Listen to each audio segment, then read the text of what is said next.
Hi everyone. ನೋಡ್ರಿ, ಇವತ್ತು ನಾವು ಮಗಧ ಸಾಮ್ರಾಜ್ಯದ ಬಗ್ಗೆ ಕ್ವಶನ್ಸ್ ಗಳನ್ನ ಡಿಸ್ಕಷನ್ ಮಾಡೋಣ. ಯಾವ ಟೈಪ್ ಅಂದ್ರೆ KEA type. KEA question papers ಗಳನ್ನ ಕೇಳ್ತಾರಲ್ಲ, ಆ ಟೈಪ್ ಕ್ವಶನ್ಸ್ ಗಳನ್ನ ಇವತ್ತು ನಾವು ಡಿಸ್ಕಷನ್ ಮಾಡ್ಕೊಂತ ಹೋಗೋಣ. ನೋಡ್ರಿ, ಕಂಪ್ಲೀಟ್ ಆಗಿ ಸೆಂಟ್ರಲ್ ಗವರ್ಮೆಂಟ್ ಅಲ್ಲಿ, ಆಮೇಲೆ ಇಲ್ಲಿವರೆಗೂ ಕೆಎ ಡಿಪಾರ್ಟ್ಮೆಂಟ್ ಅಲ್ಲಿ, ಆಮೇಲೆ ಅದರ್ ಕೆಪಿಎಸ್ಸಿ ಡಿಪಾರ್ಟ್ಮೆಂಟ್ ಅಲ್ಲಿ ಕೇಳಿರುವಂತಹ ಎಲ್ಲಾ ಸೆಂಟೆನ್ಸ್ ಗಳನ್ನ ತಗೊಂಡು ನಾನೊಂದು 25 ಕ್ವಶನ್ಸ್ ಗಳನ್ನ ಫ್ರೇಮ್ ಮಾಡಿದೀನಿ. ಬಾಳ ಅಂದ್ರೆ ಬಾಳ ಇಂಪಾರ್ಟೆಂಟ್. ಒಂದ್ಸರಿ ನೋಡ್ಕೊಳ್ರಿ, ಆಮೇಲೆ ನೆಕ್ಸ್ಟ್ ನೀವು ಡಿಸೈಡ್ ಮಾಡ್ರಿ. ಹಾ ನೋಡ್ರಿ, ಬಿಂಬಿಸಾರನಿಗೆ ಸಂಬಂಧಿಸಿದಂತ ಕೆಳಗಿನ ಹೇಳಿಕೆಗಳಲ್ಲಿ ಫಸ್ಟ್ ಒನ್ ಏನೈತೆ, ಇವನು ಹರ್ಯಂಕ ರಾಜವಂಶದ ಸಂಸ್ಥಾಪಕ. ಆಮೇಲೆ ಏನಂತಂದ ಹೇಳಿದ್ರೆ ಇವನು ಗೌತಮ ಬುದ್ಧ ಮತ್ತು ವರ್ಧಮಾನ ಮಹಾವೀರರ ಸಮಕಾಲೀನವನು ಅಂತಂದೇಳಿ ಒಂದು ಸ್ಟೇಟ್ಮೆಂಟ್ ಐತೆ. ಎಸ್, ಮೇನ್ ಇಂಪಾರ್ಟೆಂಟ್ ಏನಂತಂದ ಹೇಳಿದ್ರೆ ಹರ್ಯಂಕ ರಾಜವಂಶದ ಸ್ಥಾಪಕ ಬಿಂಬಿಸಾರ ಅಂತಂದ ಹೇಳ್ತೀವಿ. ಇವನ್ ಸಮಕಾಲೀನ ಅಂತ ಹೇಳಿದ್ರೆ ಸೇಮ್ ಅದೇ ಏಜ್ ಒಳಗಡೆ ಯಾರಿದ್ರು ಅಂತಂದ ಹೇಳಿದ್ರೆ ಗೌತಮ ಬುದ್ಧನು ಕೂಡ ಇದ್ರು, ಆಮೇಲೆ ವರ್ಧಮಾನ ಮಹಾವೀರ ಕೂಡ ಇದ್ರು. ಅದೇ ಶತಮಾನದೊಳಗಡೆ ಏನಂತಂದ ಹೇಳಿದ್ರೆ ಇವರಿಬ್ರು ಕೂಡ ಜೀವಿಸಿದ್ರು ಅಂತಂದ ಹೇಳಿ. ಇದು ಫಸ್ಟ್ ಒನ್ ಏನಂದ್ರೆ 100% ಕರೆಕ್ಟ್ ಆಗತ್ತ, ನೆನ್ಪಿಟ್ಕೊಡ್ರಿ. ಅದಾದ ನಂತರ ಸೆಕೆಂಡ್ ಒನ್ ನೋಡ್ರಿ, ಇವನು ತನ್ನ ಪ್ರಭಾವವನ್ನ ವಿಸ್ತರಿಸಲು ವೈವಾಹಿಕ ಮೈತ್ರಿಗಳನ್ನ ಮಾಡ್ಕೊಂಡ. ಇವ್ ಒಬ್ಬ ರಾಜ ಏನಂತಂದ್ರೆ ಅತಿ ಹೆಚ್ಚು ಮದುವೆಗಳನ್ನ ಮಾಡ್ಕೊಂಡ, ಯಾಕಂದ್ರೆ ತನ್ನ ಸಾಮ್ರಾಜ್ಯವನ್ನ ವಿಸ್ತರಣೆ ಮಾಡೋಕೆ. ಸೊ ಅದಕ್ಕೋಸ್ಕರ ಇಲ್ಲಿವರೆಗೂ ಕರೆಕ್ಟ್ ಐತೆ. ನೋಡ್ರಿ, ಕೋಸಲ, ವೈಶಾಲಿ ಮತ್ತು ಆವಂತಿಯ ರಾಜಕುಮಾರಿಯರನ್ನ ಮದುವೆ ಆದ ಅಂತಂದ ಹೇಳಿ ಕ್ವಶನ್ ಅನ್ನ ಕೊಟ್ಟಿದ್ದಾರೆ. ಈ ತರ ಎಲ್ಲಾದ್ರೂ 1, 2, 3 ಹಿಂಗ್ ಕೊಟ್ರ ಅಂತ ಹೇಳಿದ್ರೆ ಆಲ್ಮೋಸ್ಟ್ ಕೆಎ ಡಿಪಾರ್ಟ್ಮೆಂಟ್ ಒಳಗಡೆ ಅದು ರಾಂಗ್ ಆಗಿರತ್ತೆ. ನೆನ್ಪಿಟ್ಕೊಡ್ರಿ ಈ ಪಾಯಿಂಟ್ ನ. ಇಲ್ಲಿ ನಾನು ಕೂಡ ಸೇಮ್ ಅದೇ ತರ ಕೊಟ್ಟಿದ್ದೇನೆ. ಇಲ್ಲೇನಂದ್ರೆ ಕೋಸಲದಿಂದ, ನೋಡ್ರಿ, ಕೋಸಲ ಸಾಮ್ರಾಜ್ಯದಿಂದ ಏನ್ ಮಾಡ್ತಾರ ಅಂತಂದ ಹೇಳಿದ್ರೆ ಒಬ್ಬಳನ್ನ ಮದುವೆ ಆಗ್ತಾಳ. ಅವಳ ಹೆಸರು ಏನಂತಂದ ಹೇಳಿದ್ರೆ ಚಲ್ಲನ ಅಂತಂದ ಹೇಳ್ತೀವಿ. ಕೋಸಲ ದೇವಿ ಅಂತಂದ ಹೇಳ್ತೀವಿ. ಕೋಸಲ ದೇಶದಿಂದ ಕೋಸಲ ದೇವಿ ಅಂತಂದ ಹೇಳಿ, ಯಾರು ಕೋಸಲ ದೇಶದಿಂದ ಕೋಸಲ ದೇವಿ ಅಂತಂದ ಹೇಳ್ತೀವಿ, ಅಥವಾ ಮಹಾಕೋಸಲ ದೇವಿ ಅಂತಂದ ಹೇಳ್ತೀವಿ. ಆಮೇಲೆ ವೈಶಾಲಿ ಸಾಮ್ರಾಜ್ಯದಿಂದ ಯಾರನ್ನ ಮದುವೆ ಆಗ್ತಾಳ ಅಂತಂದ ಹೇಳಿದ್ರೆ ಚಲ್ಲನ ಅಂತಂದ ಹೇಳಿ, ಚಲ್ಲನ ಅನ್ನೋಳನ್ನ ಮದುವೆ ಆಗ್ತಾನೆ, ಯಾರು ಬಿಂಬಿಸಾರ. ಅದಾದ ನಂತರ ಆವಂತಿಯ ರಾಜಕುಮಾರಿಯನ್ನ ಮದುವೆ ಆದಂತಂದ ಹೇಳಿಲ್ಲ, ಇವನು ಆವಂತಿಯ ರಾಜಕುಮಾರಿಯನ್ನ ಮದುವೆ ಆಗಿಲ್ಲ. ಸೊ ಅದಕ್ಕೋಸ್ಕರ ಸೆಕೆಂಡ್ ಒನ್ ರಾಂಗ್ ಆಗತ್ತ. ಅವ್ನು ಇನ್ನೊಬ್ಬರನ್ನ ಯಾರು ಮದುವೆ ಆದಂತಂದ ಹೇಳಿದ್ರೆ ಮದ್ರ ದೇಶದ, ನೆನ್ಪಿಟ್ಕೊಡ್ರಿ, ಮದ್ರ ಸಾಮ್ರಾಜ್ಯದ ಕೇಮ ಅನ್ನೋಳನ್ನ ಅಥವಾ ಮಾದ್ರಿ ಅನ್ನೋಳನ್ನ. ಕೇಮ ಅಥವಾ ಮಾದ್ರಿ ಇವೆರಡು ಒಂದೇ ಬರ್ತಾವ, ನೆನ್ಪಿಟ್ಕೊಡ್ರಿ. ಸೊ ಮದ್ರ ದೇಶದ ಕೇಮ ಅಥವಾ ಮಾದ್ರಿ ಅನ್ನೋಳನ್ನ ಮದುವೆ ಆಗ್ತಾನ, ಯಾರು ಬಿಂಬಿಸಾರ. ಇದಕ್ಕೋಸ್ಕರ ಇಲ್ಲಿ ಆವಂತಿ ಐತೆ, ಬರಂಗಿಲ್ಲ. ಅದಾದ ನಂತರ ಇನ್ನೊಂದು ನೋಡ್ರಿ, ಸೇಮ್ ಅದೇ ತರ ನೋಡ್ರಿ, ನೆಕ್ಸ್ಟ್ ಒನ್, ಇವನು ಆವಂತಿಯನ್ನ ಗೆದ್ದು ಮಗಧ ಸಾಮ್ರಾಜ್ಯಕ್ಕೆ ಶಾಶ್ವತವಾಗಿ ಸೇರ್ಪಡೆಗೊಳಿಸಿದ ಅಂತಂದೇಳಿ. ಈ ಹೇಳಿಕೆ ನೋಡ್ರಿ, ಯಾರಾದ್ರೂ ನನ್ನ ಲಾಸ್ಟ್ ವಿಡಿಯೋ ನೋಡಿದ್ರೆ ನಿಮ್ಗೆ ಗೊತ್ತಾಗತ್ತ, ಇವನು ಆವಂತಿಯನ್ನ ಗೆಲ್ಲಿಲ್ಲ. ಆವಂತಿಯನ್ನ ಗೆಲ್ಲೋಕೆ ದೀರ್ಘಕಾಲದ ಯುದ್ಧವನ್ನ ಮಾಡ್ತಾನೆ, ಯಾರು ಬಿಂಬಿಸಾರ. ಆವಂತಿಯನ್ನ ಗೆಲ್ಲೋಕೆ ದೀರ್ಘಕಾಲದ ಯುದ್ಧವನ್ನ ಮಾಡ್ತಾನ, ಬಟ್ ಆದ್ರ ಆವಂತಿಯನ್ನ ಗೆಲ್ಲಕ್ಕಾಗಂಗಿಲ್ಲ. ಸೊ ಅಲ್ಲಿ ಯಾರು ಇರ್ತಾರ ಆವಂತಿ ಒಳಗಡೆ ರಾಜ, ಚಂಡ ಪ್ರದ್ಯೋತ ಅಂತಂದ ಹೇಳ್ತೀವಿ ನೋಡ್ರಿ. ಚಂಡ ಪ್ರದ್ಯೋತ ಮಹಾರಾಜ ಅಂತಂದ ಹೇಳ್ತೀವಿ. ಅವನ ಹೆಸರು ಏನಂತಂದ ಹೇಳಿದ್ರೆ ಚಂಡ ಪ್ರದ್ಯೋತ ಮಹಾರಾಜ. ಸೊ ಅಲ್ಲಿ ಆವಂತಿ ಒಳಗಡೆ ಏನಿರ್ತಾನಂದ್ರ ಇವನು ರಾಜ ಇರ್ತಾನ. ಸೊ ಈ ರೀತಿಯಾಗಿ ಏನಂತಂದ ಹೇಳಿದ್ರೆ ನಮ್ಮ ಭಾರತ ದೇಶ ಆ ಟೈಮ್ ಒಳಗಡೆ ಇಲ್ಲಿ ಏನಂದ್ರ ಮಗಧದ ಪ್ರದೇಶ ಇರುತ್ತೆ, ಈ ಪ್ರದೇಶದಲ್ಲಿ ಆವಂತಿ ಇರುತ್ತೆ. ಈ ಆವಂತಿಯ ರಾಜಧಾನಿ ಯಾವ್ದಂತಂದ ಹೇಳಿದ್ರೆ ಉಜ್ಜಯಿನಿ ಅಂತಂದ ಹೇಳ್ತೀವಿ. ಆವಂತಿಯ ರಾಜಧಾನಿ ಯಾವ್ದು, ಉಜ್ಜಯಿನಿ ಅಂತಂದ ಹೇಳ್ತೀವಿ. ಸೊ ಇವರಿಬ್ಬರ ನಡುವೆ ಯುದ್ಧ ನಡೀತಾ ಇರುತ್ತೆ, ಬಟ್ ಆದ್ರೆ ಮಗಧ ಸಾಮ್ರಾಜ್ಯಕ್ಕೆ ಸೇರಿಸ್ಕೊಳಂಗಿಲ್ಲ. ಇವರಿಬ್ರು ನಡುವೆ, ಚಂಡ ಪ್ರದ್ಯೋತ ಮತ್ತು ಬಿಂಬಿಸಾರ ನಡುವೆ ಒಂದು ಒಪ್ಪಂದ ನಡೆಯುತ್ತೆ. ಸೊ ಅದಕ್ಕೋಸ್ಕರ ಇಲ್ಲಿ ಒಂದು ಮಾತ್ರ ಕರೆಕ್ಟ್ ಆಗತ್ತೆ. ಇಲ್ಲಿ ಏನಂದ್ರೆ ಒಂದು ಮಾತ್ರ ಕರೆಕ್ಟ್ ಆಗತ್ತೆ. ಅದಾದ ನಂತರ ನೆಕ್ಸ್ಟ್ ಕ್ವಶನ್ ನೋಡ್ರಿ, ಅಜಾತ ಶತ್ರುವಿನಿಗೆ ಸಂಬಂಧಿಸಿದಂತ ಒಂದು ಹೇಳಿಕೆ. ಇವನು ತನ್ನ ತಂದೆ ಬಿಂಬಿಸಾರನನ್ನ ಸೆರೆಮನೆಯಲ್ಲಿಟ್ಟು ಕೊಲ್ಲುವ ಮೂಲಕ ಸಿಂಹಾಸನವನ್ನ ಪಡಿತಾನಂತಂದೇಳಿ. ಎಸ್, ಇದು 100% ಟ್ರೂ ಐತೆ. ಅಜಾತ ಶತ್ರು ಏನ್ ಮಾಡ್ತಾನಂದ್ರೆ ತನ್ನ ತಂದೆಯಾದಂತಹ ಬಿಂಬಿಸಾರನನ್ನ ಕೊಂದಾಕಿ ಸಿಂಹಾಸನವನ್ನ ಏರ್ತಾನ. ಅದಾದ ನಂತರ ನೆಕ್ಸ್ಟ್ ಇವನು ವಜ್ಜಿ ಅಂತಂದ ಹೇಳಿದ್ರೆ ಲಿಚ್ಚವಿ ಅಥವಾ ವಜ್ಜಿದ್ ಏನಂತಂದ ಹೇಳಿದ್ರೆ ರಾಜಧಾನಿ ವೈಶಾಲಿ ಅಂತಂದ ಹೇಳ್ತೀವಿ. ವೈಶಾಲಿ ಸಾಮ್ರಾಜ್ಯ, ವಜ್ಜಿ ಸಾಮ್ರಾಜ್ಯ ಅಂತಂದ ಹೇಳಿ ಅದೊಂದು ಒಕ್ಕೂಟ ಇರುತ್ತೆ. ಗಣರಾಜ್ಯಗಳು ಇರ್ತಾವ ಅಲ್ಲೆಲ್ಲ. ಏನಂತಂದ ಹೇಳಿದ್ರೆ ಹಲವಾರು ರಾಜ್ಯರು ಇರ್ತಾರೆ, ಎಲ್ರು ಸೇರಿ ಒಂದು ಒಕ್ಕೂಟ ಇರುತ್ತೆ. ಅದನ್ನ ನಾವು ವಜ್ಜಿ ಒಕ್ಕೂಟ ಅಂತ ಕರಿತೀವಿ. ಸೊ ಅವ್ರ ವಿರುದ್ಧವಾಗಿ, ಆಮೇಲೆ ಕೋಸಲ ರಾಜ್ಯದ ವಿರುದ್ಧ ದೀರ್ಘಕಾಲದ ಯುದ್ಧಗಳನ್ನ ಮಾಡ್ತಾನ. ಎಸ್, ಇದು ಕರೆಕ್ಟ್ ಆಗೈತೆ. ಸೊ ನೆಕ್ಸ್ಟ್ ನೋಡ್ರಿ, ಇವನು ಮಹಾಕಶ್ಯಪನ ಅಧ್ಯಕ್ಷತೆಯಲ್ಲಿ ರಾಜಗೃಹದೊಳಗಡೆ ಮೊದಲ ಬೌದ್ಧ ಸಮ್ಮೇಳನವನ್ನ ಮಾಡ್ತಾನ ಅಂತಂದೇಳಿ, ಯಾರು ಅಜಾತ ಶತ್ರು. ಅದು ಕೂಡ ಕರೆಕ್ಟ್ ಐತೆ. ಕ್ರಿಸ್ತ ಪೂರ್ವ 483ರಲ್ಲಿ ನೋಡ್ರಿ, 3 ಕರೆಕ್ಟ್ ಇದಾವ. ಕ್ರಿಸ್ತ ಪೂರ್ವ 483ರಲ್ಲಿ ಗೌತಮ ಬುದ್ಧನ ಮರಣವಾದ ನಂತರ, ಆ ಮರಣವನ್ನ ನಾವೇನಂತ ಕರಿತೀವಿ, ಮಹಾಪರಿನಿರ್ವಾಣ ಅಂತ ಕರಿತೀವಿ.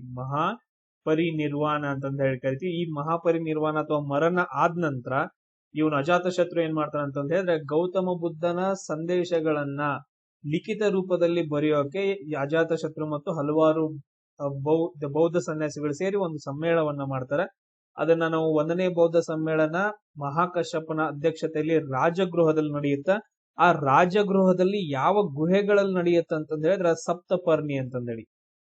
ಸಪ್ತಪರ್ಣಿ ಅಂತಂದೇಳಿ ಗುಹೆಗಳು ಬರ್ತಾವ. ಆ ಗುಹೆಗಳಲ್ಲಿ ನಡೆಯುತ್ತೆ. ರಾಜಗೃಹದಲ್ಲಿ ಸಪ್ತಪರ್ಣಿ ಅಂತ ಹೇಳಿ ಗುಹೆಗಳು ಬರ್ತಾವ.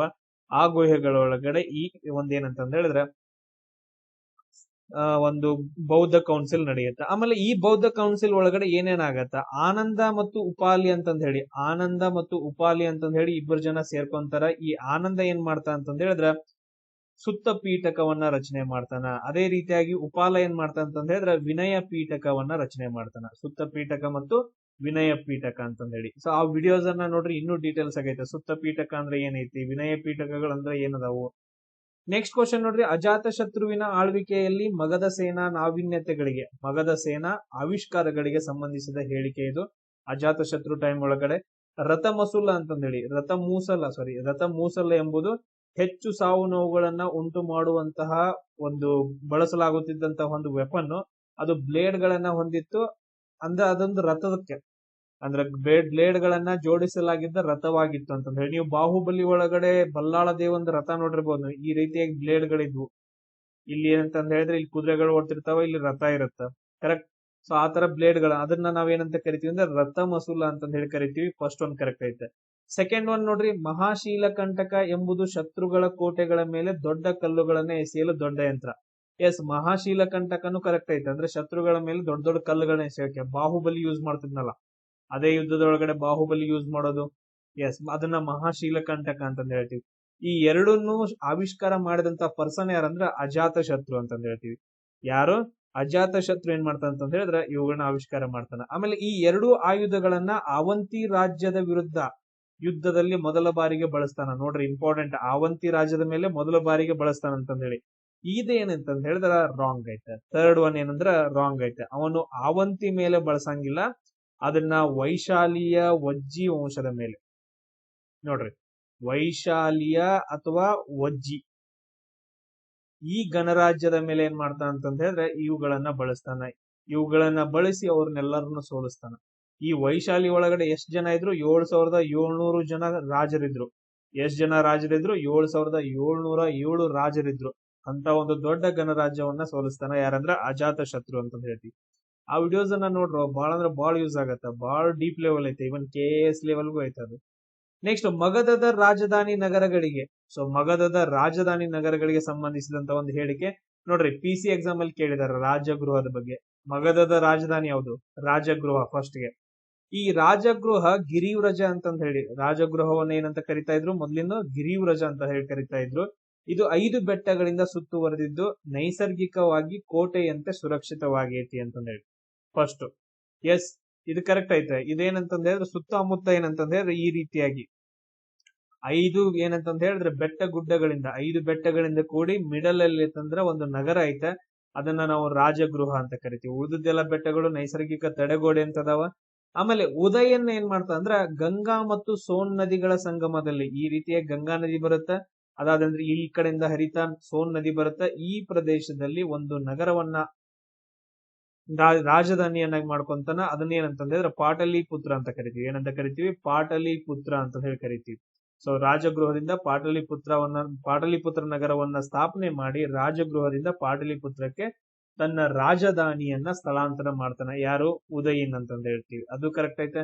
ನೆಕ್ಸ್ಟ್ ನೋಡ್ರಿ, ಥರ್ಡ್ ಒನ್, ಕಾರವೇಲನ ಅವಧಿಯುದ್ದಕ್ಕೂ ಪಾಟಲಿಪುತ್ರ ಯಾವುದೇ ತಾತ್ಕಾಲಿಕ ಸ್ಥಳಾಂತರವಿಲ್ಲದೆ ಮಗಧದ ನಿರಂತರ ರಾಜಧಾನಿಯಾಗಿತ್ತು ಅಂತಂದೇಳಿ.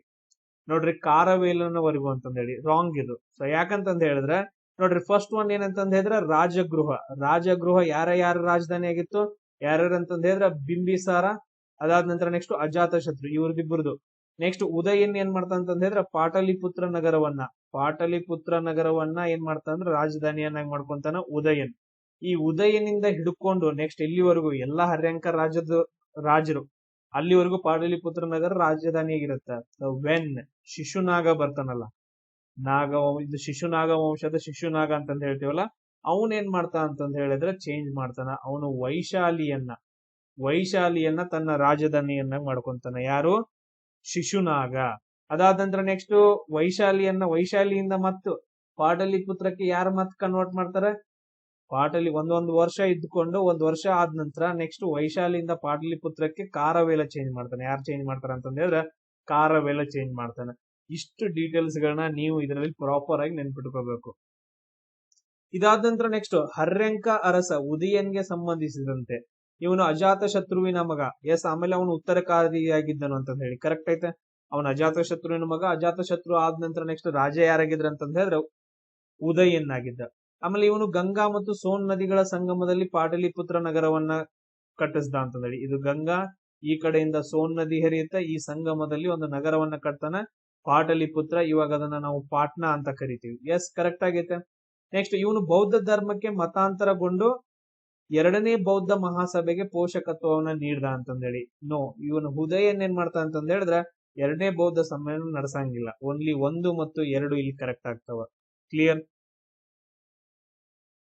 ಸೊ ಇದಾದ ನಂತರ ನೆಕ್ಸ್ಟ್ ಕ್ವಶನ್ ನೋಡ್ರಿ. ಶಿಶುನಾಗ ರಾಜವಂಶಕ್ಕೆ ಸಂಬಂಧಿಸಿದಂತ ಹೇಳಿಕೆಯನ್ನ ಗಮನಿಸಿದಾಗ ಶಿಶುನಾಗನು ಆರಂಭದಲ್ಲಿ ಅಮಾತ್ಯನಾಗಿದ್ದ. ಅಮಾತ್ಯ ಅಂತಂದ ಹೇಳಿದ್ರ ಮಂತ್ರಿ ಅಂತಂದ ಹೇಳ್ತೀವಿ ಅಥವಾ ಅಮಾತ್ಯ ಅಂತಂದ ಹೇಳ್ತೀವಿ. ಎಸ್, ಈ ಲೈನ್ ಏನೈತಲ್ಲ ಇದು ಎಲ್ಲ ಕರೆಕ್ಟ್. ಇದು ಏನಂತಂದ್ರೆ ಕಾಶಿ ಅನ್ನೋ ಪ್ರದೇಶಕ್ಕೆ, ಇವಾಗ ವಾರಣಾಸಿ ಅಂತ ಕರಿತೀವಲ್ಲ, ಆ ಕಾಶಿ ಅನ್ನೋ ಪ್ರದೇಶಕ್ಕೆ ಅವನು ಅಮಾತ್ಯ ಅಥವಾ ಮಂತ್ರಿ ಆಗಿದ್ದ. ಅದಾದ ನಂತರ ಹರ್ಯಂಕದ ಕೊನೆಯ ಅರಸನಾದಂತಹ ನಾಗದಾಸಕನನ್ನ ಪದಚ್ಯುತಿಗೊಳಿಸಿ ನಂತರ ಜನರಿಂದ ನೇಮಿಸಲ್ಪಟ್ಟನು ಅಂತಂದೇಳಿ. ಎಸ್, ಇದು 100% ಕರೆಕ್ಟ್ ಐತೆ. ಏನಂತಂದ ಹೇಳಿದ್ರೆ ಸೊ ಹರ್ಯಂಕ ರಾಜ್ಯದ ಕೊನೆಯ ಅರಸನಾದಂತಹ ನಾಗದಸಕ ಅಂತಂದ ಹೇಳ್ತೀವಿ. ಅವನ ಹೆಸರೇನು? ನಾಗದಾಸಕ ಅಥವಾ ನಾಗದಸಕ ಅಂತಂದೇಳಿ. ಇವನನ್ನ ಪದಚ್ಯುತಿಗೊಳಿಸ್ತಾರೆ ಎಲ್ರು ಜನರು ಸೇರಿ. ಆಮೇಲೆ ಜನರಿಂದ ನೇಮಕವಾದಂತಹ ಒಬ್ಬ ಅಮಾತ್ಯ ಮಂತ್ರಿ ಏನಂದ್ರ ರಾಜ ಆಗ್ತಾನ, ಅವನೇ ಶಿಶುನಾಗ ಅಂತ ಹೇಳ್ತೀವಿ. ಎಸ್, ಇದು ಫಸ್ಟ್ ಏನಂದ್ರೆ 100% ಕರೆಕ್ಟ್ ಐತೆ. ಅಲ್ಲಿ 3 ವಾಕ್ಯಗಳನ್ನ ಕೊಟ್ಟರು ಕೂಡ ಕಂಡಿಡ್ಬೇಕು. ಯಾವ್ದಾದ್ರೂ ಒಂದು ವಾಕ್ಯ ರಾಂಗ್ ಇರುತ್ತೆ, ಆ ತರನು ಬರುತ್ತೆ ಚಾನ್ಸಸ್ಗಳು. ನೆಕ್ಸ್ಟ್ ಅವಂತಿ ರಾಜ್ಯದೊಂದಿಗಿನ 100 ವರ್ಷಗಳ ಹಳೆಯ ವೈರತ್ವವನ್ನ ಅಂತ್ಯಗೊಳಿಸಿ ಅದನ್ನ ಅಂತ್ಯಗೊಳಿಸಿದ್ದು ಶಿಶುನಾಗನ ಅತ್ಯಂತ ದೊಡ್ಡ ಸಾಧನೆ ಅಂತಂದೇಳಿ. ಏನ್ ಶಿಶುನಾಗ ಅಧಿಕಾರಕ್ಕೆ ಬರ್ತಾನ ಅವಾಗ ಅವಂತಿ ಒಳಗಡೆ ಅಂತ ಇಂಪಾರ್ಟೆಂಟ್ ರಾಜ ಯಾರು ಇಲ್ಲಾಗಿರ್ತಾರ. ಸೊ ಅದಕ್ಕೋಸ್ಕರ ಈ ಅವಂತಿ ಮೇಲೆ ದಾಳಿ ಮಾಡಿ ಅವಂತಿಯನ್ನ ತನ್ನ ಸಾಮ್ರಾಜ್ಯಕ್ಕೆ ಸೇರ್ಕೊಂತಾನ. ಅಲ್ಲಿಗೆ 100 ವರ್ಷಗಳ ವೈರತ್ವ ಮುಗಿದೋಗ್ಬಿಡುತ್ತೆ. ಅಲ್ಲಿ ಸಾಮ್ರಾಜ್ಯನ ವಿಲೀನ ಆಯ್ತಂದ್ರ ಅಲ್ಲೆಲ್ಲಿದ್ ವೈರತ್ವ ಇರುತ್ತೆ. ನೆಕ್ಸ್ಟ್ ಕಾರವೇಲನು ಮಗಧದ ರಾಜಧಾನಿಯನ್ನ ತಾತ್ಕಾಲಿಕವಾಗಿ ವೈಶಾಲಿಗೆ ಸ್ಥಳಾಂತರ ಮಾಡ್ದ ಅಂತಂದೇಳಿ. ಇದು ರಾಂಗ್. ಇದು ಯಾಕಂತಂದ್ರೆ ಕಾರವೇಲ ಮಾಡಂಗಿಲ್ಲ. ಅಲ್ಲಿ ಯಾರು ಮಾಡ್ತಾರ ಅಂತಂದ್ರೆ ಶಿಶುನಾಗ ಇದ್ದವನ್ ಏನ್ ಮಾಡ್ತಾನಂದ್ರ ತಾತ್ಕಾಲಿಕವಾಗಿ ಪಾಟಲಿಪುತ್ರ ನಗರದಿಂದ ವೈಶಾಲಿಗೆ ತನ್ನ ರಾಜಧಾನಿಯನ್ನ ಸ್ಥಳಾಂತರ ಮಾಡ್ತಾನ. ಇಲ್ಲಿ 1 ಮತ್ತು 2 ಮಾತ್ರ ಕರೆಕ್ಟ್ ಆಗ್ತಾವ. 1 ಮತ್ತು 2 ಮಾತ್ರ ಕರೆಕ್ಟ್ ಆಗ್ತಾವ. ಸೊ ಇದಾದ ನಂತರ ನೆಕ್ಸ್ಟ್ ಕ್ವಶನ್ ನೋಡ್ರಿ. ಕಾಲಾಶೋಕ ಮತ್ತು ರಾಜನಿಗೆ ಅಥವಾ ಕಾಕವರ್ಣ, ಅವನು ಇನ್ನೊಂದ್ ಹೆಸರು ಏನಂತಂದ್ರೆ ಕಾಕವರ್ಣ ಅಂತಂದ ಹೇಳ್ತೀವಿ, ಅವನಿಗೆ ಸಂಬಂಧಿಸಿದ್ದು. ಇವನು ಶಿಶುನಾಗ ರಾಜವಂಶಕ್ಕೆ ಸೇರಿದವನಾಗಿದ್ದಾನ. Okay, very good. ಇವನು ಶಿಶುನಾಗನ ಮಗ. ಅವನು ಕಾರವೇಲ ಯಾರಂತಂದ್ರೆ ಶಿಶುನಾಗನ ಮಗ ಅಂತಂದ ಹೇಳ್ತೀವಿ. ಆಮೇಲೆ ಇವನು ಪಾಟಲಿಪುತ್ರವನ್ನ ಮತ್ತೆ ಶಾಶ್ವತ ರಾಜಧಾನಿಯನ್ನಾಗಿ ಮಾಡ್ಕೊಂತಾನ. 100% ಕರೆಕ್ಟ್ ಐತೆ. ಇವಾಗ ಡಿಸ್ಕಷನ್ ಮಾಡಿದ್ವಿ. ಆಮೇಲೆ ಇವನ ಆಳ್ವಿಕೆಯ ಅವಧಿಯಲ್ಲಿ 383ರ ಸುಮಾರಿಗೆ ವೈಶಾಲಿಯಲ್ಲಿ 2ನೇ ಬೌದ್ಧ ಸಮ್ಮೇಳನವನ್ನ ನಡೆಸಿಕೊಟ್ಟ ಅಂತಂದೇಳಿ. ಕರೆಕ್ಟಾ? 2ನೇ ಬೌದ್ಧ ಸಮ್ಮೇಳನವನ್ನ 383ರಲ್ಲಿ ನಡೆಸಿಕೊಡ್ತಾನ. Very important. 2ನೇ ಬೌದ್ಧ ಸಮ್ಮೇಳನ. ಅದಾದ ನಂತರ ನೆಕ್ಸ್ಟ್ ಇದ್ರಲ್ಲಿ ಏನಾಗತ್ತ ಅಂತಂದ ಹೇಳಿದ್ರೆ ಈ ಸಮ್ಮೇಳನದೊಳಗಡೆ ಬೌದ್ಧ ಸನ್ಯಾಸಿಗಳದ್ದು 2 ಪಂಗಡಗಳಾಗ್ತಾವ. ಒಂದ್ ಏನಂತಂದ ಹೇಳ್ತೀವಿ ಅಂತಂದ ಹೇಳಿದ್ರ ಸ್ಥವಿರವಾದಿಗಳು ಅಂತಂದೇಳಿ. ಸ್ಥವಿರವಾದಿಗಳು ನೆನ್ಪಿಟ್ಕೊಡ್ರಿ. ಸ್ಥವಿರವಾದಿಗಳು ಅಂತಂದೇಳಿ. ಇನ್ನೊಬ್ರು ಯಾರು ಬರ್ತಾರ ಅಂತಂದ ಹೇಳಿದ್ರೆ ಮಹಾಸಾಂಘಿಕರು ಅಂತಂದೇಳಿ. ಮಹಾಸಾಂಘಿಕರು ಅಂತಂದೇಳಿ. ಸೊ ಈ ರೀತಿಯಾಗಿ 2 ಭಾಗಗಳಾಗಿ ಡಿವೈಡ್ ಆಗತ್ತ ಬೌದ್ಧ ಸಂಘದಲ್ಲಿ, ಅಂದ್ರೆ ಬೌದ್ಧ ಸನ್ಯಾಸಿಗಳ ಒಳಗಡೆ. ಅದನ್ನ ಇಲ್ಲಿ ಕೊಡ್ತಾರೆ ನೋಡ್ರಿ. ಇವನ ಆಳ್ವಿಕೆಯಲ್ಲಿ ಸ್ಥವಿರವಾದಿನ್ ಆಮೇಲೆ ಮತ್ತು ಮಹಾಸಾಂಘಿಕ ಎಂಬ 2 ಪ್ರಮುಖ ಪಂಥಗಳಾಗಿ ವಿಭಜನೆ ಆಗತ್ತ. ಯಾವುದು? ಬೌದ್ಧ ಧರ್ಮ. Point clear? ಥರ್ಡ್ ಒನ್ ಅಂದ್ರೆ ಇವು 3 ಏನಂದ್ರೆ ಇದ್ರೊಳಗಡೆ ಕರೆಕ್ಟ್ ಇದಾವ. ಪಾಯಿಂಟ್ಸ್ ಗಳನ್ನ ಸೈಡ್ಗೆ ಎಲ್ಲಾದ್ರೂ ಬರೆದಿಟ್ಕೊಡಿ. ಇದಾದ ನಂತರ ನೆಕ್ಸ್ಟ್ ಕ್ವಶನ್ ನೋಡ್ರಿ. ಮಹಾಪದ್ಮನಂದನ ಬಗ್ಗೆ ಇವನನ್ನ ಪೌರಾಣಿಕ ಗ್ರಂಥಗಳಲ್ಲಿ ಏಕರಾಟ್ ಅಂತಂದು ಹೇಳಿ ಕರಿತಾ ಇದ್ರು. S, 100% sure. ಯಾಕಂತಂದ ಹೇಳಿದ್ರೆ ಇವನು ಏಕೈಕ ಸಾರ್ವಭೌಮ ಅಂತಂದ ಹೇಳಿ, ಏಕರಾಟ್ ಅಂತಂದ ಹೇಳಿದ್ರೆ ಏಕೈಕ ಸಾರ್ವಭೌಮ ಅಂತಂದ ಹೇಳಿ. ಆಮೇಲೆ ಇನ್ನೊಂದು ಸರ್ವಕ್ಷತಾಂತ್ರಕ ಅಂತಂದ ಹೇಳಿ, ಅಂದ್ರೆ ಎಲ್ಲಾ ಕ್ಷತ್ರಿಯ ವಿನಾಶಕ ಅಂತಂದ ಹೇಳಿ ಒಂದು ಬಿರುದನ್ನ ಹೊಂದಿರ್ತಾನೆ. ಈ ಎರಡೂ ಬಿರುದುಗಳು ಯಾರಿಗಿದ್ವು ಅಂದ್ರ ಮಹಾಪದ್ಮನಂದನಿಗೆ ಇರ್ತಾವ. ಆಮೇಲೆ ಇವನನ್ನ ಭಾರತೀಯ ಇತಿಹಾಸದಲ್ಲಿ ಬೃಹತ್ ಸಾಮ್ರಾಜ್ಯವನ್ನ ನಿರ್ಮಿಸಿದ ಮೊದಲ ಕ್ಷತ್ರಿಯೇತರ ಅರಸ ಅಂತಂದೇಳಿ. ಕ್ಷತ್ರಿಯೇತರ ಅಂತಂದ್ರೆ ಅವ್ನು ಕ್ಷತ್ರಿಯ ಅಲ್ಲ. ಎಲ್ಲಾ ರಾಜರು ಏನಂತಂದ ಹೇಳಿದ್ರೆ ಮಗಧ ಸಾಮ್ರಾಜ್ಯದಲ್ಲಿ ಎಲ್ಲಾ ರಾಜವಂಶಗಳು ಕ್ಷತ್ರಿಯರಾದ್ರೆ, ಈಗ ನೋಡ್ರಿ ನಂದ ವಂಶ ಏನಂದ್ರೆ ಕ್ಷತ್ರಿಯರಲ್ಲ ಅವರು. ನಂದ ವಂಶ ಕ್ಷತ್ರಿಯರಲ್ಲ. ನೀವು ಆ ವಿಡಿಯೋವನ್ನ ನೋಡ್ರೆ ಗೊತ್ತಾಗತ್ತೆ ಎಷ್ಟು ಡೀಟೇಲ್ ಆಗಿ. ನಂದ ವಂಶದವರು ಕ್ಷತ್ರಿಯರಲ್ಲ, ಅವರು ಕ್ಷತ್ರಿಯೇತರ ಅಂತಂದ್ರೆ ಬೇರೆ ಜಾತಿಯವರು. ಅವ್ರೇನಾಗ್ತಾರ ಅಂತಂದ್ರೆ ಒಂದು ದೊಡ್ಡ ಸಾಮ್ರಾಜ್ಯವನ್ನ ಕಟ್ತಾರ. ಅದಕ್ಕೆ ತುಂಬಾ ಕ್ರೂರಿಗರಾಗಿರ್ತಾರ ಅವರು. ಎಸ್, ಇದು ಕೂಡ ಕರೆಕ್ಟ್ ಐತೆ.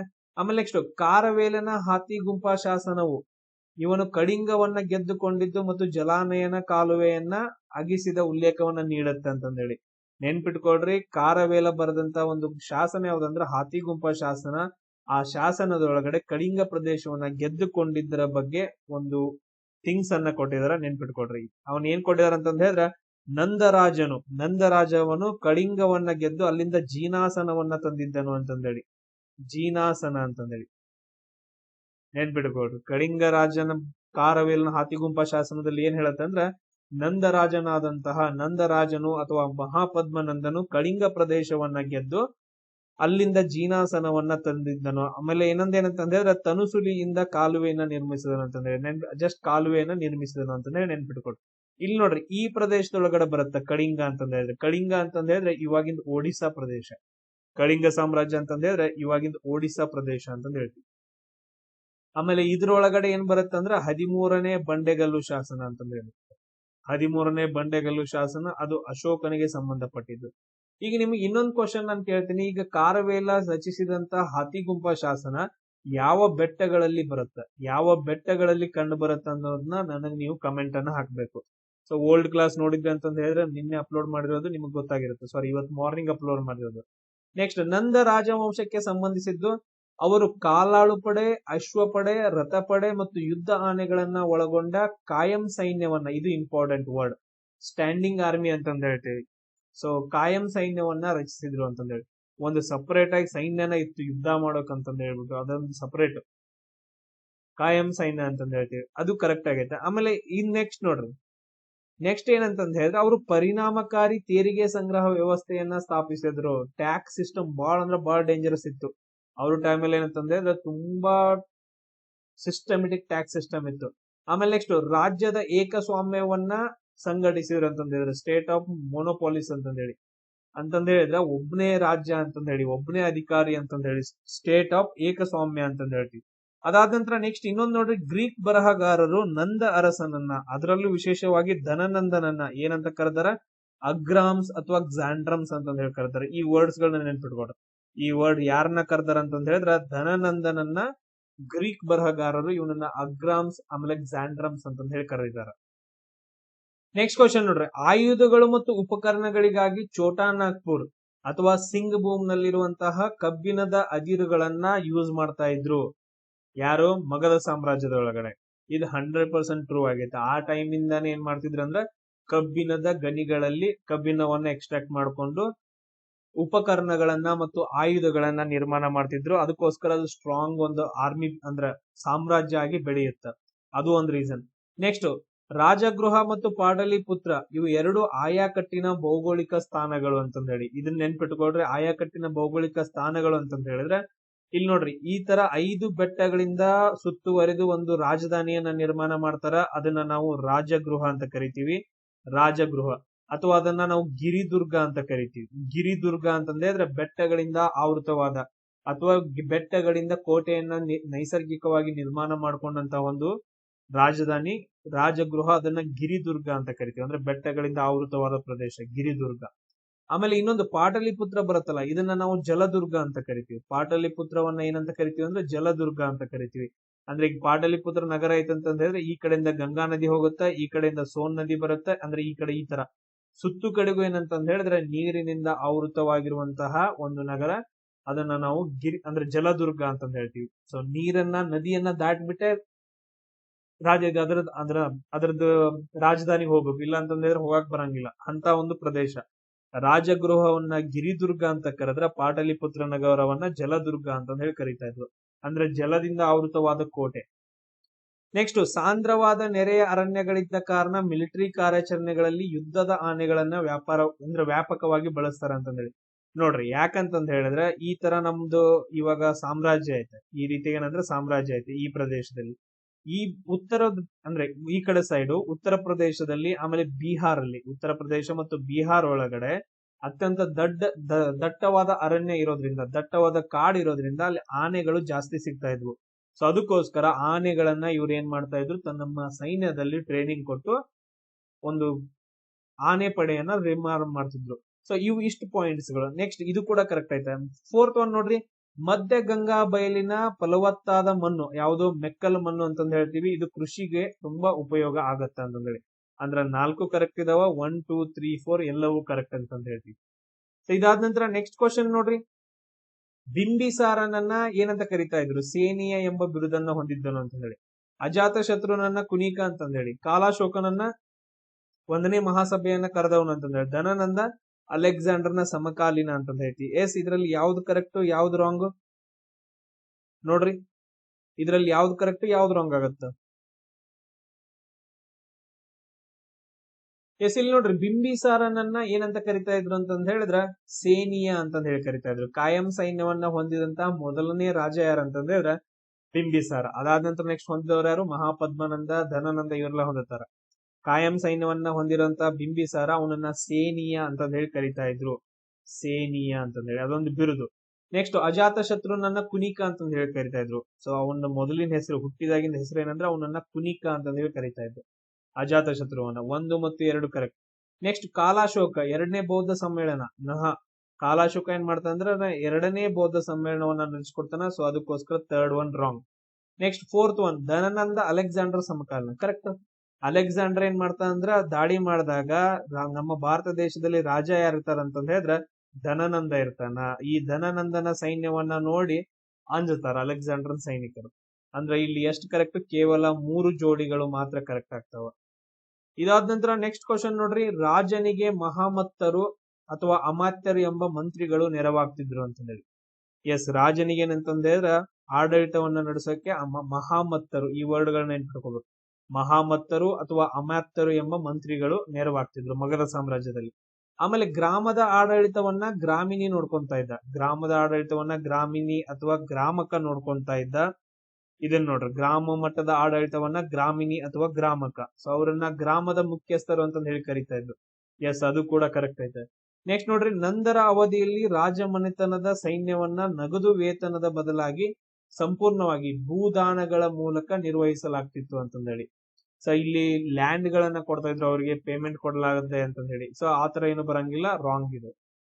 ಸೊ ಆತರ ಏನು ಬರಂಗಿಲ್ಲ, ಅವರಿಗೆ ನಗದು ರೂಪದಲ್ಲಿ ಏನ್ ಮಾಡ್ತಿದ್ರು ಅಂತಂದ್ರೆ ದುಡ್ಡನ್ನ ಕೊಡ್ತಾ ಇದ್ರು. ಸೊ ಆ ಟೈಮಲ್ಲಿ ಬೆಳ್ಳಿ ನಾಣ್ಯಗಳನ್ನ ಕೊಡ್ತಾ ಇದ್ರು. ಏನ್ ಕೊಡ್ತಾ ಇದ್ರು ಅಂದ್ರೆ ಬೆಳ್ಳಿ ನಾಣ್ಯಗಳನ್ನ ಕೊಡ್ತಾ ಇದ್ರು. ಅದನ್ನ ನಾವು ಪಣ ಅಂತ ಕರಿತೀವಿ. ಪಣ, ಇವಾಗ ಹಣ ಅಂತ ಕರಿತೀವಲ್ಲ, ಅದ್ರದ್ದು ಪಣ, ತತ್ಸಮ ತದ್ಭವ ರೂಪ ಅಂತ ಹೇಳ್ತೀವಿ. ಸೊ ಇದಾದ ನಂತರ ನೆಕ್ಸ್ಟ್ ಕ್ವಶನ್ ನೋಡ್ರಿ, ಧನನಂದನಿಗೆ ಸಂಬಂಧಿಸಿದ್ದು. ಇವನು ನಂದ ವಂಶದ ಕೊನೆಯ ಅರಸ.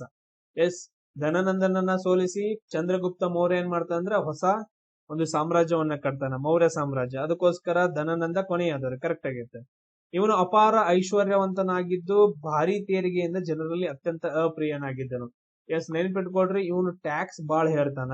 ಇದರಿಂದ ಇವನು ತುಂಬಾ ಹೇಟ್ನೆಸ್ ಆಗಿಬಿಡ್ತಾನ ಸಾಮ್ರಾಜ್ಯದ ಒಳಗಡೆ. ಯಾರೋ ಧನನಂದ. ಇದು ಕೂಡ ಕರೆಕ್ಟ್ ಐತೆ. ಇದ್ಮೇಲೆ ನೆಕ್ಸ್ಟ್ ನೋಡ್ರಿ, ಇವನನ್ನು ಚಾಣಕ್ಯನ ನೆರವಿನಿಂದ ಚಂದ್ರಗುಪ್ತ ಮೌರ್ಯನು ಪದಚ್ಯುತಗೊಳಿಸಿದನು. ವೆರಿ ಗುಡ್, ಇದು ಕೂಡ ಕರೆಕ್ಟ್ ಐತೆ. ಚಾಣಕ್ಯ ಮತ್ತು ಚಂದ್ರಗುಪ್ತ ಮೌರ್ಯ ಇವರಿಬ್ರು ಸೇರಿ ಏನ್ ಮಾಡ್ತಾರ ಅಂದ್ರ ಧನನಂದನನ್ನ ಪಾಟಲಿಪುತ್ರದ ಬಳಿ ಸೋಲಿಸ್ತಾರ. ಪಾಟಲಿಪುತ್ರದ ಬಳಿ. ಇಲ್ಲಿ ಇನ್ನೊಂದು ಕ್ವಶನ್ ಕೇಳ್ತಾರ, ಕೌಟಿಲ್ಯ ಮತ್ತು ಚಂದ್ರಗುಪ್ತ ಮೌರ್ಯ ಏನ್ ಮಾಡ್ತಾರ ಅಂತಂದ್ ಹೇಳಿದ್ರೆ ಡೈರೆಕ್ಟ್ ಆಗಿ ಪಾಟಲಿಪುತ್ರ ನಗರದ ಮೇಲೆ ದಾಳಿ ಮಾಡಂಗಿಲ್ಲ. ಮೊದಲು ಏನ್ ಮಾಡ್ತಾರ ಅಂತಂದ್ ಹೇಳಿದ್ರೆ ಸುತ್ತಮುತ್ತಲಿನ ಗಣರಾಜ್ಯಗಳನ್ನ ಗೆಲ್ತಾರ. ಸುತ್ತಮುತ್ತಲಿನ ಗಣರಾಜ್ಯಗಳನ್ನ ಗೆದ್ದು ಸೈನ್ಯವನ್ನ ಕಟ್ಟಿ ಕೊನೆದಾಗ ಏನ್ ಮಾಡ್ತಾರ ಅಂತಂದ್ ಹೇಳಿದ್ರೆ ಪಾಟಲಿಪುತ್ರ ನಗರದ ಮೇಲೆ ದಾಳಿ ಮಾಡ್ತಾರ. ಇದೊಂದು ಯುದ್ಧ ನೀತಿ ಚಾಣಕ್ಯಂದು. ಇದು ಯಾವ್ದ್ರಲ್ಲಿ ಹೇಳಿದಾರ ಅಂತಂದ್ ಹೇಳಿದ್ರೆ ಇದನ್ನ ಮುದ್ರಾ ರಾಕ್ಷಸದಲ್ಲಿ ಹೇಳಿದಾರ. ನೆಕ್ಸ್ಟ್ ಕ್ವಶನ್ ನೋಡ್ರಿ, ಅಲೆಕ್ಸಾಂಡರ್ ಭಾರತದ ಮೇಲಿನ ದಂಡಯಾತ್ರೆ ಕ್ರಿಸ್ತಪೂರ್ವ 326 ಭಾರತದ ಮೇಲೆ ದಂಡಯಾತ್ರೆ ಮಾಡ್ತಾನಲ್ಲ ಅದ್ರ ಬಗ್ಗೆ ಐತೆ. ಇವನು ಅಲೆಕ್ಸಾಂಡರ್ನು ಮಗಧದಲ್ಲಿ ಧನನಂದನ ಆಳ್ವಿಕೆಯ ಅವಧಿಯಲ್ಲಿ ವಾಯುವ್ಯ ಭಾರತದ ಮೇಲೆ ದಂಡಯಾತ್ರೆ ನಡೆಸಿದನು ಅಂತಂದೇಳಿ. ವಾಯುವ್ಯ ಭಾರತ ಅಂತಂದ್ರೆ ಯಾವ ಕಡೆ ಬರುತ್ತೆ? ಸರಿ, ಈ ಕಡೆ ಸೈಡ್, ಈ ಪ್ರದೇಶ.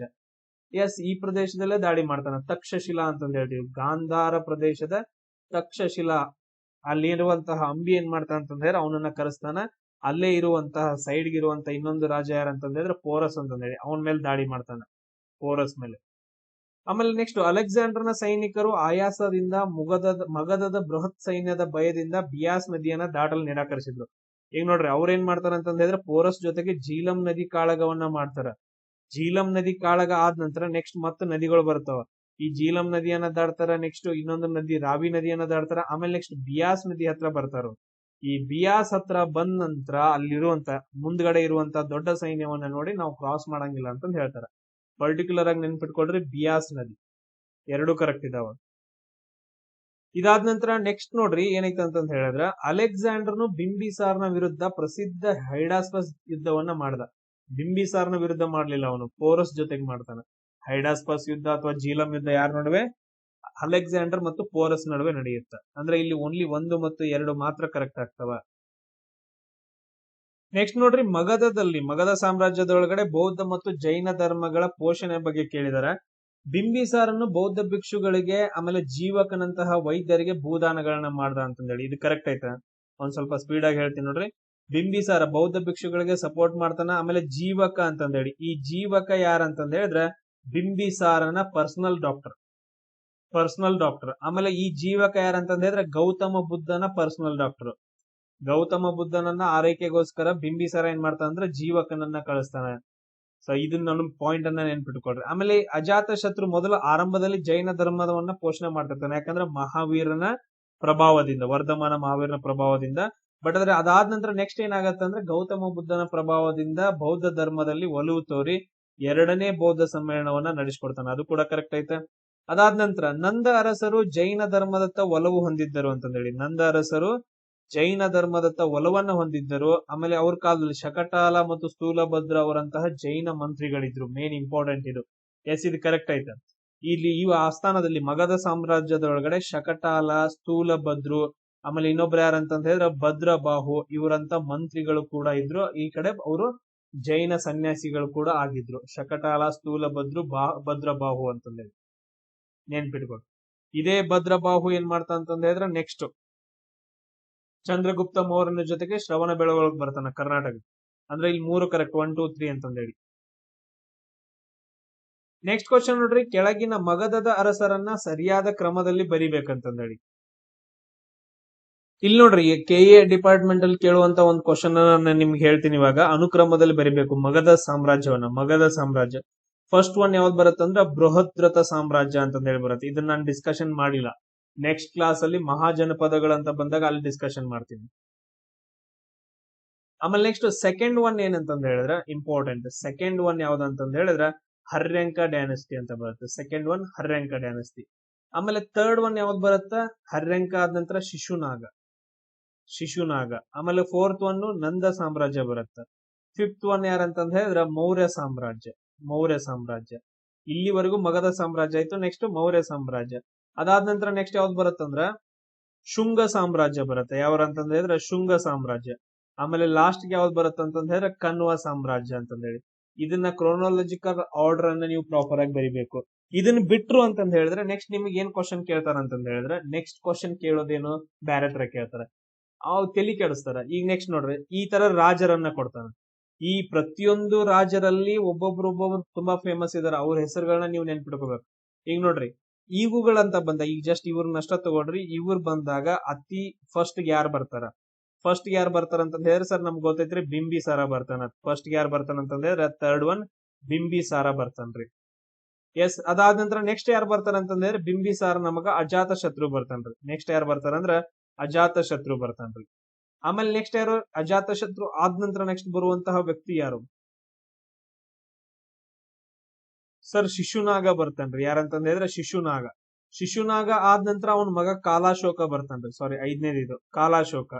ಕೊನೆಗೆ ಯಾರ ಅಂತಂದ ಹೇಳಿದ್ರ ಮಹಾಪದ್ಮನಂದ, ಇನ್ನೊಂದ್ ಏನಾದ್ರು ಆಪ್ಷನ್ ಕೊಟ್ರ ಅಂತಂದ ಹೇಳಿದ್ರ ಧನನಂದ ಅಂತಂದೇಳಿ.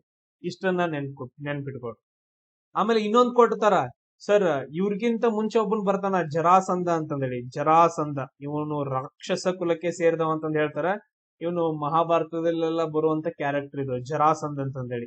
ಬೃಹದ್ರಥ ವಂಶದ ಜರಾಸಂಧ ಅಂತಂದ ಹೇಳ್ತೀವಿ. ಅವನ್ ಎಲ್ರಿಗಿಂತ ಮುಂಚೆ, ಬಿಂಬಿಸಾರನಿಗಿಂತ ಮುಂಚೆ ಬರುವಂತ ವ್ಯಕ್ತಿ ಅವನು ಜರಾಸಂಧ. ಆ ಜರಾಸಂಧ ಎಲ್ಲಾದ್ರೂ ಹೆಸರು ಕೊಟ್ರಂದ್ರ ಫಸ್ಟ್ ಅವನ ಬರ್ತಾನ. ಎಸ್, ಇಲ್ಲಿ ನೋಡ್ರಿ ಹಾತಿ ಗುಂಪಾ ಶಾಸನದ ಬಗ್ಗೆ ಕೆಲವೊಂದು ಹೇಳಿಕೆಗಳು ಬರ್ತಾವ. ಇಲ್ಲೇನಂದ್ರೆ ಇದನ್ನ ಕಳಿಂಗದ ಚೇದಿ ರಾಜವಂಶನಾದಂತಹ ಕಾರವೇಲ, ಸೊ ಇದನ್ನ ಕಳಿಂಗ ವಂಶದ ಚೇದಿ ರಾಜವಂಶನಾದಂತಹ ಕಾರವೇಲ ಕೆತ್ತಿಸ್ತಾನ ಅಂತಂದೇಳಿ. ಸೊ ಇದ್ ನೋಡ್ರಿ, ಇದು ಇಂಪಾರ್ಟೆಂಟ್. ಇಲ್ಲೊಂದು ಪಾಯಿಂಟ್ ಅನ್ನ ನಾನು ಅಪ್ಡೇಟ್ ಮಾಡ್ತೀನಿ. ಲಾಸ್ಟ್ ಕ್ಲಾಸ್ ಒಳಗಡೆ ಏನಂತಂದ್ರೆ ನಾವು ಡಿಸ್ಕಷನ್ ಮಾಡುವಾಗ ಅದು ಕಾರವೇಲ ಕಾಲಾಶೋಕ ಆಗೈತೆ. ಕಾಲಾಶೋಕನ ಟೈಮ್ ಅಲ್ಲಿ ಅಂತಂದ ಹೇಳಿದೀನಿ. ಸೊ ಅದು ರಾಂಗ್ ಆಗೈತೆ, ಅದನ್ನೊಂದು ಅಪ್ಡೇಟ್ ಮಾಡ್ಕೊಡ್ರಿ. ಈ ಹಾತಿ ಗುಂಪಾ ಶಾಸನ ಕಳಿಂಗ ವಂಶದ ಚೇದಿ ರಾಜವಂಶದಂತಹ ಕಾರವೇಲ ಕೆತ್ತಿಸ್ತಾನ. ಈ ಕಾರವೇಲ ಕೆತ್ತಿಸಿದ್ದು ಹಾತಿ ಗುಂಪಾ ಶಾಸನದೊಳಗಡೆ ಕೆಲವೊಂದು ವಿಷಯಗಳ ಬರ್ತಾವ. ಮಹಾಪದ್ಮನಂದ ಅನ್ನೋನು ಜೀನನ ವಿಗ್ರಹವನ್ನ ತಗೊಂಡು ಬರ್ತಾನ ವಿಜಯ ಸಂಕೇತವಾಗಿ ಕಳಿಂಗದ ಯುದ್ಧ ಮೇಲೆ. ಜೀನನ ಅಂತಂದೇಳಿ ಇದ್ ನೆನ್ಪಿಟ್ಕೊಡ್ರಿ, ಜೀನಾಸನ ಅಂತಂದೇಳಿ. ಈ ಜೀನಾಸನ ಅಂತಂದ ಹೇಳಿದ್ರೆ ಇದೊಂದು ಜೈನ ತೀರ್ಥಂಕನ ವಿಗ್ರಹ. ಜೀನಾಸನ ಅನ್ನೋದೊಂದ್ ಏನಂದ್ರ ಜೈನ ತೀರ್ಥಂಕರ ವಿಗ್ರಹ. ಇದನ್ನ ರಿಟರ್ನ್ ತಗೊಂಡ್ ಬರ್ತಾನ ಕಳಿಂಗದಿಂದ. ಇದು ಒಂದು ಪಾಯಿಂಟ್. ಸೊ ಇದು ಕೂಡ ಕರೆಕ್ಟ್ ಐತೆ. ಅದಾದ ನಂತರ ಅದ್ರ ಜೊತೆಗೆ ಕಾರವೇಲನಿಗಿಂತ ಮುಂಚೆ ಅಂದ್ರೆ 300 ವರ್ಷಗಳ ಮೊದಲು ನಂದ ಮಹಾರಾಜ ಒಬ್ಬ ಏನಂತಂದ ಹೇಳಿದ್ರೆ ನಿರ್ಮಿಸಿದ ಕಾಲುವೆ ಬಗ್ಗೆ ಉಲ್ಲೇಖ ಐತೆ ಅದ್ರೊಳಗಡೆ. ಅದು ಏನಂತ ಉಲ್ಲೇಖ ಐತೆ ಅಂತಂದ ಹೇಳಿದ್ರ, ಸೊ ಈ ಕಳಿಂಗದೊಳಗಡೆ ಒಂದು ಪ್ರದೇಶ ಬರುತ್ತೆ ತನುಸಲಿ ಅಂತಂದೇಳಿ, ತನಸುಲಿ ಅಂತಂದೇಳಿ. ಇದೊಂದು ಪ್ರದೇಶದ ಹೆಸರು. ಈ ಪ್ರದೇಶದೊಳಗಡೆ ಕಾಲುವೆಯನ್ನ ನಿರ್ಮಾಣ ಮಾಡ್ತಾರ. ಯಾರು ನಿರ್ಮಾಣ ಮಾಡ್ತಾರ? ನಂದ ಮಹಾರಾಜ. ಅದರಲ್ಲೂ ಯಾರಂತಂದ ಹೇಳಿದ್ರೆ ಮಹಾಪದ್ಮನಂದ ನಿರ್ಮಾಣ ಮಾಡ್ತಾನ ಅಂತಂದೇಳಿ ಈ ಕಾರವೇಲ ತನ್ನ ಹಾತಿ ಗುಂಪಾ ಶಾಸನದಲ್ಲಿ ಬರೀತಾನ. ಈ ಹಾತಿ ಗುಂಪಾ ಶಾಸನ ನೆನ್ಪಿಟ್ಕೊಳ್ರಿ ಯಾವ 2 ಬೆಟ್ಟಗಳಲ್ಲಿ ಐತೆ ಅಥವಾ ಯಾವ ಬೆಟ್ಟಗಳಲ್ಲಿ ಐತೆ ಅಂತಂದೇಳಿ. ಸೊ ಉದಯಗಿರಿ ಬೆಟ್ಟಗಳಂತಂದ ಹೇಳಿ ಬರ್ತಾವ. ನೆಕ್ಸ್ಟ್ ಕ್ವಶನ್ ನೋಡ್ರಿ, ಆವಂತಿಯ ರಾಜನಾದಂತಹ ಪ್ರದ್ಯೋತನಿಗೆ ಕಾಮಾಲೆ ರೋಗವನ್ನ ಗುಣಪಡಿಸಲು ಬಿಂಬಿಸಾರ ಕಳಿಸಿದಂತಹ ಆಸ್ಥಾನದ ವೈದ್ಯ ಯಾರು ಅಂತಂದೇಳಿ. ಅವನ ಹೆಸರು ಯಾರಂತಂದ ಹೇಳಿದ್ರೆ ಜೀವಕ ಅಂತಂದ ಹೇಳ್ತೀವಿ. ಯಾರು? ಜೀವಕ ಅಂತಂದ ಹೇಳ್ತೀವಿ. ಅದಾದ ನಂತರ ನೆಕ್ಸ್ಟ್ ನೋಡ್ರಿ, ಸುಶ್ರುತ ಅಂತಂದ ಹೇಳಿದ್ರೆ ಯಾರು? ಫಸ್ಟ್ ಟೈಮ್ ಪ್ಲಾಸ್ಟಿಕ್ ಸರ್ಜರಿ ಮಾಡಿದಂತವನು. ಪ್ಲಾಸ್ಟಿಕ್ ಸರ್ಜರಿಯ ಪಿತಾಮಹ ಯಾರು ಅಂತಂದ್ರೆ ಸುಶ್ರುತ ಅಂತಂದ ಹೇಳ್ತೀವಿ. ಅದಾದ ನಂತರ ಧನ್ವಂತರಿ ಅಂತಂದ ಹೇಳಿದ್ರೆ ಧನ್ವಂತರಿ ಯಾವ್ದಕ್ ಸಂಬಂಧಪಟ್ಟದ್ ನೀವ್ ಹೇಳ್ರಿ. ಆಮೇಲೆ ಚರಕ ಇದ್ದವನ್ ಏನ್ ಮಾಡ್ತಾನ ಅಂತಂದ್ರೆ ಒಂದು ಕೃತಿಯನ್ನ ಬರಿತಾನ, ಅದನ್ನ ನಾವು ಚರಕ ಸಂಹಿತೆ ಅಂತಂದ ಹೇಳ್ತೀವಿ. ನೆಕ್ಸ್ಟ್ ನೋಡ್ರಿ, ಮಗಧದ ಅವಧಿಯಲ್ಲಿ ಸಾಮಾಜಿಕ ಸ್ಥಿತಿಗೆ ಸಂಬಂಧಪಟ್ಟಿರುವಂತಹ ಒಂದು ವಾಕ್ಯ ಐತೆ. ವರ್ಣ ವ್ಯವಸ್ಥೆಯು ಕಟ್ಟುನಿಟ್ಟಾದ ಕಾರ್ಯವಿಭಾಗಗಳೊಂದಿಗೆ ದೃಢಪಟ್ಟಿತ್ತು ಅಂತಂದ ಹೇಳಿ. ಇಲ್ಲಿ ನೋಡ್ರಿ, ಇಲ್ಲಿ ವರ್ಣ ಪದ್ಧತಿ ಇತ್ತು. ಹೆಂಗ್ ಹೇಳ್ತೀವಿ? ಬ್ರಾಹ್ಮಣರು, ಕ್ಷತ್ರಿಯರು, ಈ ತರ. ಕ್ಷತ್ರಿಯರಂದ್ರೆ ರಾಜರು, ಬ್ರಾಹ್ಮಣರು, ಆಮೇಲೆ ನೆಕ್ಸ್ಟ್ ಶೂದ್ರರು ಅಂತಂದೇಳಿ. ನಾವ್ ಹೇಳ್ತೀವಲ್ಲ ಶೂದ್ರ ಕುಲದವನು ಅಂತಂದೇಳಿ ಯಾರನ್ನ? ಚಂದ್ರಗುಪ್ತ ಮೌರ್ಯನನ್ನ. ಈ ಮಗಧ ಸಾಮ್ರಾಜ್ಯದೊಳಗಡೆ ವರ್ಣ ವ್ಯವಸ್ಥೆ ಬಹಳ ಅಂದ್ರೆ ಬಹಳ ಡೇಂಜರ್ ಇತ್ತು. ನೆಕ್ಸ್ಟ್ ಚಂಪಾ, ರಾಜಗೃಹ, ವಾರಣಾಸಿ ನಗರಗಳು ಇವು ವ್ಯಾಪಾರ ಕೇಂದ್ರಗಳಾಗಿದ್ವು. ಆಮೇಲೆ ಅಲ್ಲಿ ವರ್ತಕರ ಸಂಘಗಳಿದ್ವು ಅಂತಂದ ಹೇಳಿ ನೆನ್ಪಿಟ್ಕೊಳ್ರಿ. ಶ್ರೇಣಿಗಳ ಕೇಂದ್ರಗಳಾಗಿ ಹೊರಹೊಮ್ಮಿದ್ವು ಅಂತಂದೇಳಿ. ದೊಡ್ಡ ದೊಡ್ಡ ನಗರಗಳು. ಚಂಪಾ ಏನಂತಂದ್ರೆ ಅಂಗ ಸಾಮ್ರಾಜ್ಯದ ರಾಜಧಾನಿ. ಈ ತರ ನೀವು ತಗೊಂಡ್ರಿ ಅಂತಂದ ಹೇಳಿದ್ರೆ ಡಯಾಗ್ರಾಮ್, ಈ ಪ್ರದೇಶದಲ್ಲಿ ಯಾವ್ದು ಬರುತ್ತೆ ಅಂದ್ರೆ ಮಗಧ ಸಾಮ್ರಾಜ್ಯ ಬರುತ್ತೆ. ಅದ್ರ ಸೈಡ್ಗೆ ವೆಸ್ಟ್ ಬೆಂಗಾಲ್ ಅಲ್ಲಿ ಅಂಗ ಸಾಮ್ರಾಜ್ಯ ಬರುತ್ತೆ. ಆಮೇಲೆ ಈ ಕಡೆ ಸೈಡು ಏನಂದ್ರೆ ಮೇಲ್ಗಡೆ ವಾರಣಾಸಿ ಬರುತ್ತೆ, ಕಾಶಿ ಅಂತಂದ ಹೇಳ್ತೀವಿ. ಆಮೇಲೆ ಬೆಳ್ಳಿ ಮತ್ತು ತಾಮ್ರದ ನಾಣ್ಯಗಳನ್ನ, ಅದ್ರ ಹೆಸರೇನಂತಂದ ಹೇಳಿದ್ರೆ ಕರ್ಷಾಪನ ಅಂತಂದೇಳಿ. ಆ ಬೆಳ್ಳಿ ಮತ್ತು ತಾಮ್ರದ ನಾಣ್ಯಗಳನ್ನ ಏನಂತ ಕರಿತಾ ಇದ್ರು? ಕರ್ಷಾಪನ ಅಂತಂದ ಹೇಳಿ ಕರಿತಾ ಇದ್ರು. ಇವರ ಅವಧಿಯಲ್ಲಿ ಇದ್ವು ಅಂತಂದೇಳಿ ಕರ್ಷಾಪನ ಅಂತಂದೇಳಿ. ಸೊ 3 ಕರೆಕ್ಟ್ ಆಗ್ತಾವ, 1, 2, 3 ಅಂತಂದ ಹೇಳಿ. ನೆಕ್ಸ್ಟ್ ಕ್ವಶನ್ ನೋಡ್ರಿ, ವಜ್ಜಿ ಒಕ್ಕೂಟಕ್ಕೆ ಸಂಬಂಧಿಸಿದ್ದು. ವಜ್ಜಿ ಅಂತಂದ ಹೇಳಿ ಇದ್ರದ ರಾಜಧಾನಿ ವೈಶಾಲಿ ಅಂತಂದ ಹೇಳ್ತೀವಿ. ವಜ್ಜಿ ಒಕ್ಕೂಟದ ರಾಜಧಾನಿ ವೈಶಾಲಿ ಅಂತಂದ ಹೇಳ್ತೀವಿ. ಇದೊಂದು ಗಣರಾಜ್ಯ. ಅಂದ್ರ ಒಂದೊಂದ್ ಸಣ್ಣ ಗ್ರೂಪ್ ಗಳಲ್ಲಿ ಒಬ್ಬೊಬ್ಬ ರಾಜ ಇದ್ದ. ಸೊ ಅದ ಆ ತರ. ಆಮೇಲೆ ಅಜಾತ ಶತ್ರು ದಾಳಿ ಮಾಡಲು ಮೊದಲು ವಜ್ಜಿ ಮುಖ್ಯಸ್ಥರ ನಡುವೆ ಭಿನ್ನಾಭಿಪ್ರಾಯವನ್ನ ಮೂಡಿಸಕ್ಕೆ ತನ್ನ ಮಂತ್ರಿಯಾದಂತಹ ವಸ್ಸಾಕರನನ್ನು ಏನ್ ಮಾಡ್ತಾನ ಅಂತಂದ ಹೇಳಿದ್ರ ಅಲ್ಲಿ ದೇಶದ್ರೋಹಿಯಾಗಿ ಕಳಿಸ್ತಾನ. ಅಂದ್ರೆ ಈ ವಸ್ಸಾಕರ ಏನ್ ಮಾಡ್ತಾನ ಅಂತಂದ ಹೇಳಿದ್ರ ಅಜಾತ ಶತ್ರು ನನ್ನನ್ನ ದೇಶದ್ರೋಹಿ ಅಂತಂದೇಳಿ ಹೊರಗೆ ಹಾಕಿದಾನ ಅಂತಂದೇಳಿ ಇವನೊಬ್ಬ ಮಂತ್ರಿ ಇರ್ತಾನ ಅಜಾತ ಶತ್ರು ಅಂತ ಹೇಳ್ಬಿಟ್ಟು ಏನ್ ಮಾಡ್ತಾನ ಅಂತಂದ್ರೆ ವಜ್ಜಿ ಸಾಮ್ರಾಜ್ಯದಲ್ಲಿ ಹೋಗಿ ಸೇರ್ಕೊಂತಾನ. ಅಲ್ಲಿ ಮಂತ್ರಿ ಆಗಿ ಅಲ್ಲಿರುವಂತಹ 7,700 ರಾಜ್ಯರ ನಡುವೆ 7,700 ರಾಜರ ನಡುವೆ ಏನ್ ಮಾಡ್ತಾನಂದ್ರ ಬೆಂಕಿ ಹಚ್ತಾನ. ಆಮೇಲೆ 16 ವರ್ಷ ಆಗೋ ಟೈಮ್ಗೆ ಏನ್ ಮಾಡ್ತಾನ ಅಂತ ಹೇಳಿದ್ರ ಅಜಾತ ಶತ್ರು ತನ್ನ ದೊಡ್ಡ ಸೈನ್ಯ ಅದರಲ್ಲೂ ಕೆಲವೊಂದು ಆಯುಧಗಳನ್ನ ರಥಮೂಸಲ ಮಹಾಶೀಲಕಂಟಕ ಇಂಥ ಆಯುಧಗಳನ್ನ ತಗೊಂಡು ವಜ್ಜಿದ ಮೇಲೆ ದಾಳಿ ಮಾಡ್ತಾನ. ಸೊ ಅದೇ ಏನಂತಂದ್ರೆ ಮೇನ್ ಇಂಪಾರ್ಟೆಂಟ್, ವಜ್ಜಿ ಒಕ್ಕೂಟವನ್ನ ಧ್ವಂಸ ಮಾಡಿ ಅದನ್ನ ತನ್ನ ಸಾಮ್ರಾಜ್ಯಕ್ಕೆ ಸೇರಿಸ್ಕೊಂತಾನ. 1, 2, 3 ಮೂರಕ್ ಮೂರು ಕರೆಕ್ಟ್ ಇದಾವ. ನೆಕ್ಸ್ಟ್ ಏನಂತಂದ ಹೇಳಿದ್ರೆ ನಂದ ಸಾಮ್ರಾಜ್ಯಕ್ಕೆ ಸಂಬಂಧಿಸಿದಂತಹ ಬಿರುದುಗಳು ಬೌದ್ಧ ಸಾಹಿತ್ಯದಲ್ಲಿ ಉಲ್ಲೇಖಿಸಲಾದ ಉಗ್ರಸೇನ. ಬೌದ್ಧ ಸಾಹಿತ್ಯದಲ್ಲಿ ಒಂದು ಪಾಯಿಂಟ್ ಅನ್ನ ಉಲ್ಲೇಖನ ಮಾಡಿದಾರ ಉಗ್ರಸೇನ ಅಂತಂದೇಳಿ. ಹಂಗಂದ್ರ ಬೃಹತ್ ಸೈನ್ಯದ ಒಡೆಯ ಅಂತಂದೇಳಿ. ಯಾರನ್ನ ಕರಿತಾ ಇದ್ರು? ಮಹಾಪದ್ಮನಂದನನ್ನ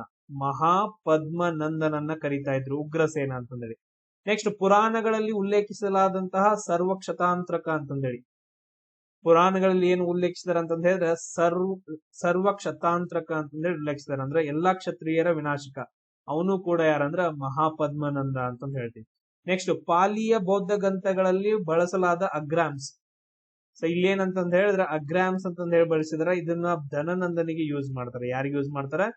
ಧನನಂದನಿಗೆ ಯೂಸ್ ಮಾಡ್ತಾರ. Point clear?